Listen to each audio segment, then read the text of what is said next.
Right, thank you very much for joining us on this, the latest in the series of New Age Business Briefings brought to you by the SABC, and today very kindly sponsored by Transnet. We're talking to the Cuban Five, as well as the Secretary General of the ANC, and we're chatting about this momentous visit that they've shared with us. They've been in jail a long, long time, but they became a symbol, I think, of the Cuban struggle and international solidarity and the pressure that the international community can put to effect change. And we're exploring that conversation with you. At Morning Live SABC is the Twitter handle if you have a question for them.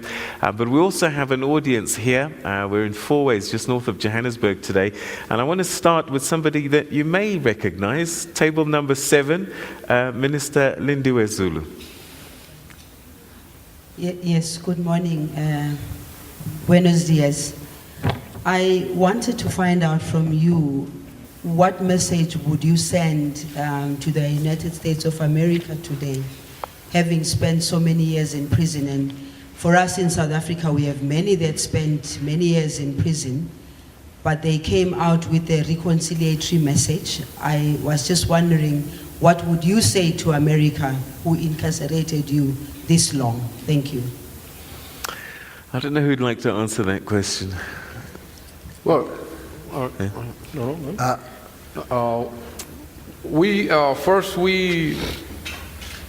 first, of course, we don't regret the time we spent in prison.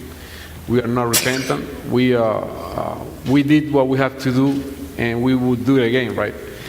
And we do not host any resentment against the American people.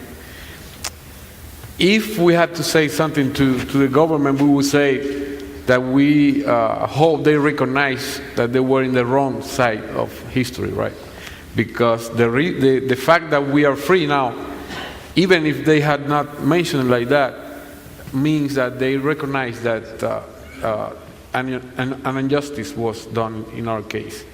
And at the bottom, they knew that we were not guilty of what we were charged of.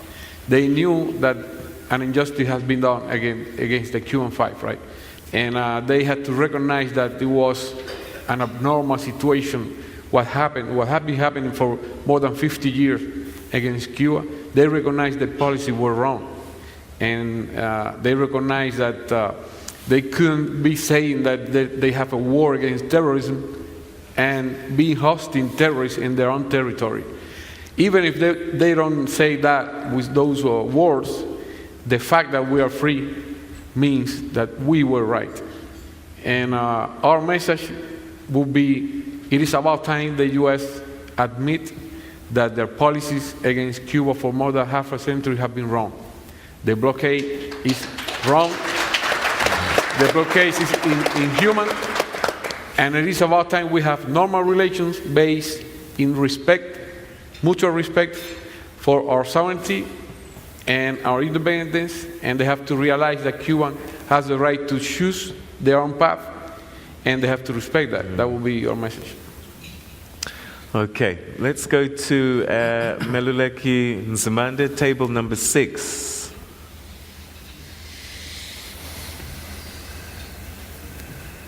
Good morning, gentlemen.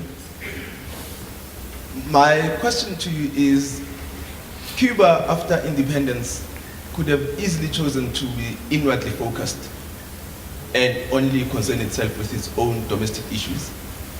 Yet, Cuba sent thousands of men across thousands of miles to this region to help us achieve our liberation.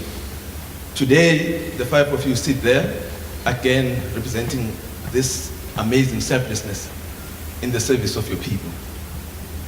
What is it about the Cubans that enables you, that drives you to be so selfless that we can perhaps learn from? Okay. Well, I would say that maybe what set us apart is that we had a real revolution. A revolution changed people. And people learn from revolutions. When you have to make a revolution and defend it, you grow as a people in general. And I believe that's what happened in Cuba. We had a revolution led by Fidel Castro, He taught us to defend that revolution, but if you want to defend it, you have to grow. And we did that. We grew, defending the revolution, facing aggression from abroad, and we understood that our faith is linked to the faith of everybody around the world, and that an injustice made on somebody else is also an injustice to us. So that's why we followed the steps of, let's say, Che Guevara.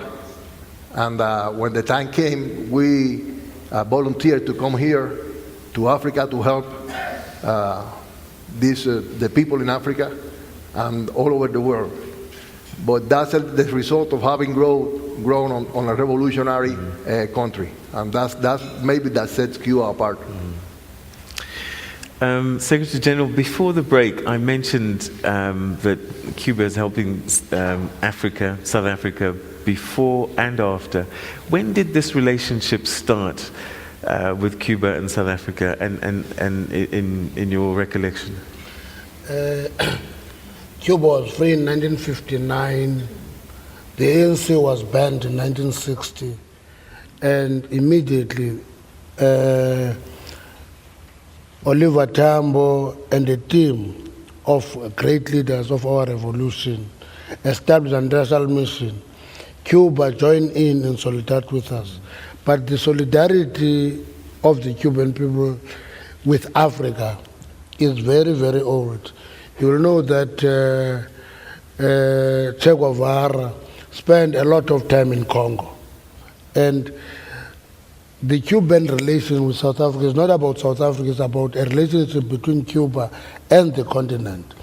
And it fits into the internationalist character of our movement as a whole. That internationalist character is important to sustain. That's why it becomes always important to safeguard international relations against any narrow programs in South Africa. You know, South Africans sometimes become very narrow and think that they're the most important, they must be inward looking, they must not look into the international relation and nest them. That is the most important thing about Cuba. Cuba is sending their doctors here, was sending students to study, they send other professionals here. And those are not only here, you know that there is no country that sends more Cuba and more doctors to deal with the Ebola crisis in West Africa. The biggest contingent of doctors is from Cuba. Leave the fact that America is the marshal of the world, but in terms of solidarity, making contribution, human beings, not just symbolic. They send people, they are practical with their solidarity, and that is where we fit in. It's in the internationalist nature of Cuba as a country itself. Okay, all right. Let's go back to our tables. Table number 4, we have Sunny Boy Masingi. Talking about America as the marshal of the world. This will be an interesting question. Thank you very much for the opportunity. Good morning to the panel. My question is very simple. You have just indicated that what has happened to you is crime to humanity.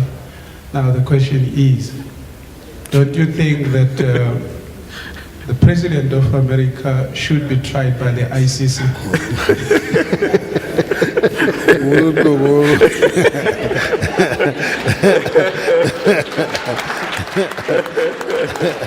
All right, so because it's such a difficult question, I'm going to pick on Mr. Rene Gonzalez to answer that question. Rene Gonzalez.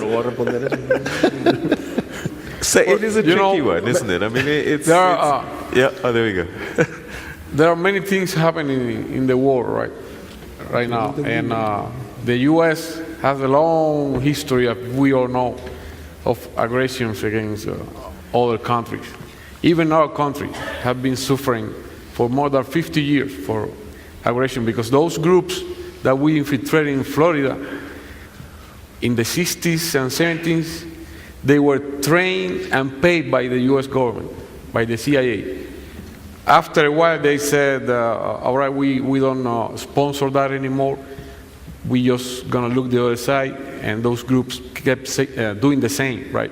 But it's a fact, it's history, that the U.S. administrations pay and train those terrorists against Cuba. Even today, they have terrorists living in the U.S. free, like Luis Posada Carriles, for example, that put a bomb in a hotel, pay for some bombs to be placed in hotels, put a bomb in a plane that killed 73 Cubans back in 1976. This guy, Luis Posada Carriles, is just one of the many terrorists living today free in Florida, undisturbed. And we all know that how many lives around the world American policies has costed, right? But it is up to the courts to take that kind of action, and we it's now our call. Well, that's what we could say. Mm. All right. So you went to prison 1998, effectively, because that's when you were arrested. Fidel Castro was still president. Whilst you were away, he retired. You went back home recently. How much has Cuba changed in the time that you've been away? Let me ask you, Mr. Gonzalez. Mm-hmm. Well, I think it's a sense of continuity, and at the same time, it's a sense of change. I mean, the change in the sense of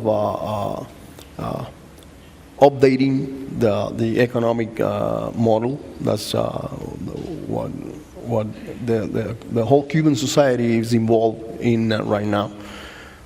Perfecting the economy, making it more efficient.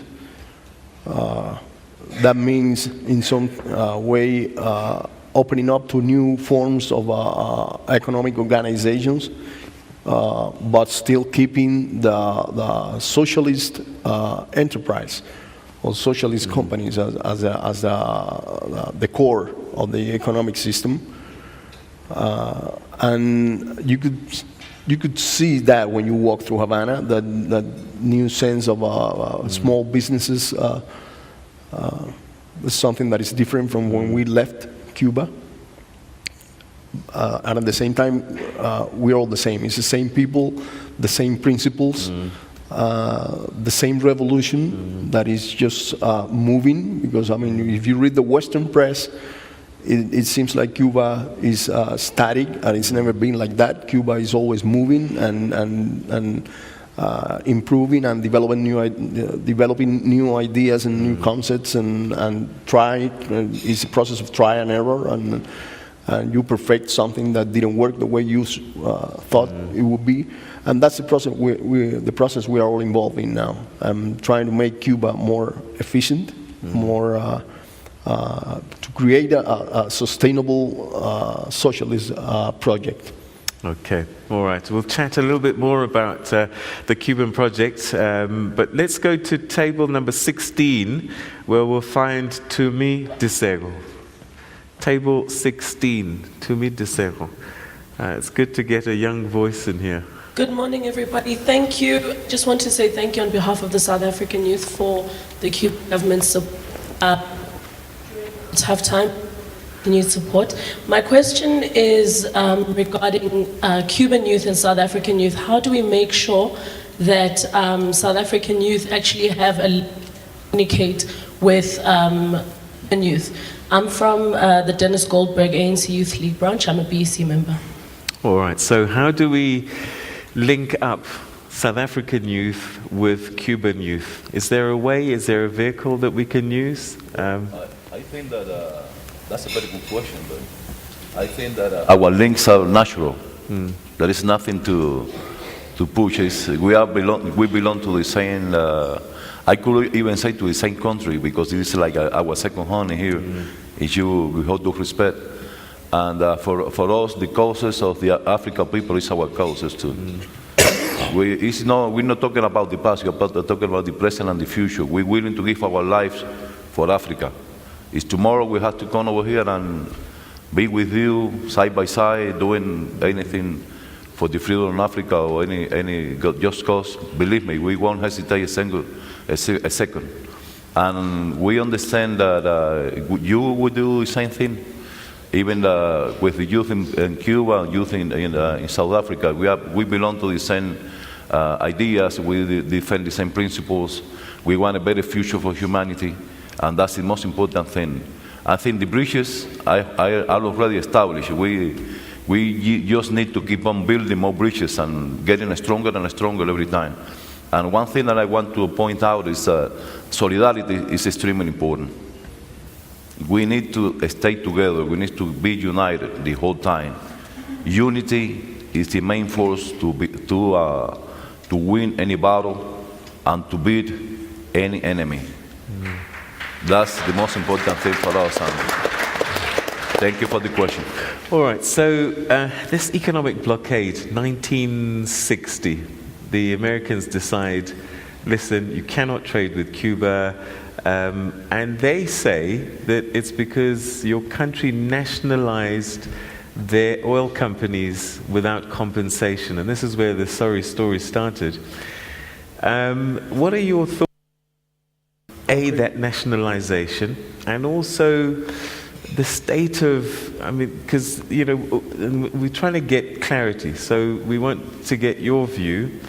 And all we know is what we read and what we're told about the politics inside Cuba. They say that opposition politics is not allowed, and this is part of the reason why America has kept this blockade on, is that they want to see more democracy in Cuba. What are your thoughts on that? Since the revolution, 1959, January 1st, right, was won in Cuba directed by Fidel. United States have tried to kill that example, to kill the example. That's what the blockade means. What they tried was to create a disconfort on the Cuban people, to make it out the Cuban people fight against the revolution come out. And that politics have been long all this year. That's Cuban become a beacon of independence, of solidarity, of a change. And still we are a beacon of those principles, you know, distribute the word to the whole people. And United States cannot handle that a little island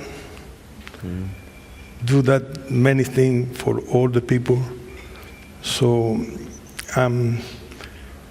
together with the blockade, what they have been created with the medium, because they control all the biggest medium, is creating a propaganda against Cuba and creating all that view of Cuba that is not the real Cuba. So we keep it united, like Ramon said. We understand what the revolution is, what the revolution brought to people, and we have shown to the world the strength of our revolution. So, and we hope that someday it will change, because the only meaning, in my point of view, of the blockade and all that politics is to kill that Cuban example that have been, and the long way, expanded to all the world. So. Okay. Mr. Lavamina, are you happy that all the voices in Cuba can express themselves? That people are free to say what they feel and that they're not censored or held back in any way? Yes, of course. In Cuba, we have the freedom to say whatever you want to say, you know, and we enjoy that. And we are living in a special moment in history. I think that many people in Cuba and outside Cuba is watching to Cuba at this moment, and I think the freedom of expression, everybody can have their opinion. Our democracy is from the bottom up. So we listen to everybody, we like to share opinions, ideas. I think that's what made this revolution stronger. When you count on the people, it's not a minority, we count on everybody. Everybody got a choice, everybody got an opinion, everybody got something to say, and it's important for us in our policy, how we make policy in Cuba. So I think that's the most important thing in democracy. So it's Okay. Table 13, we'll find Linda and Charlie. Table 13.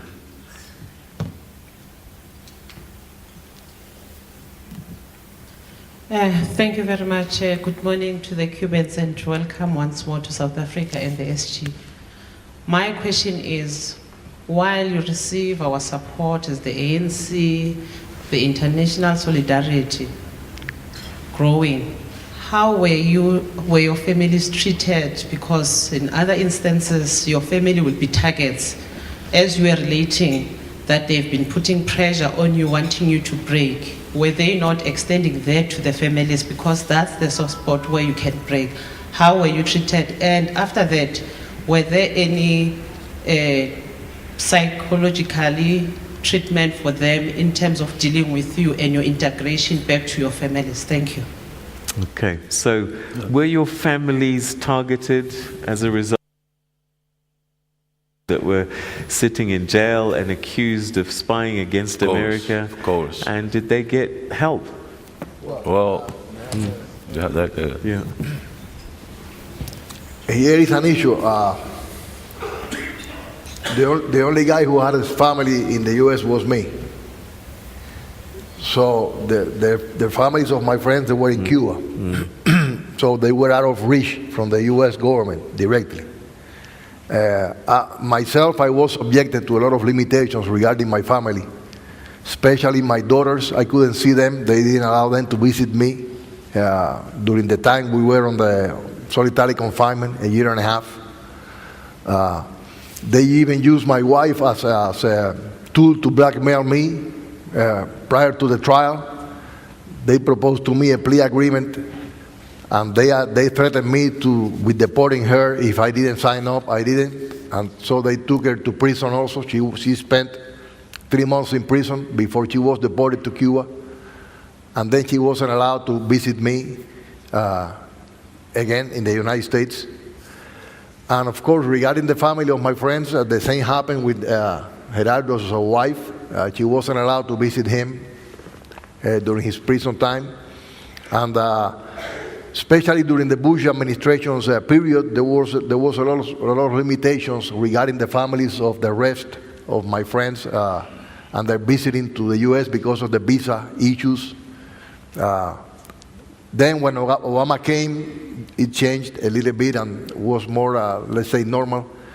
But they used the family against me, particularly in my case, because I was the one who had my family in the U.S. They used my daughters, they used my wife against me, and they were really rough on that. Okay. We're going to take another quick break, and when we come back, we'll get more questions from the floor, and I'm looking forward to your questions on Twitter at Morning Live SABC. What would you like to know from the Cuban Five? I'd like to know what their meeting was like with Fidel Castro after this.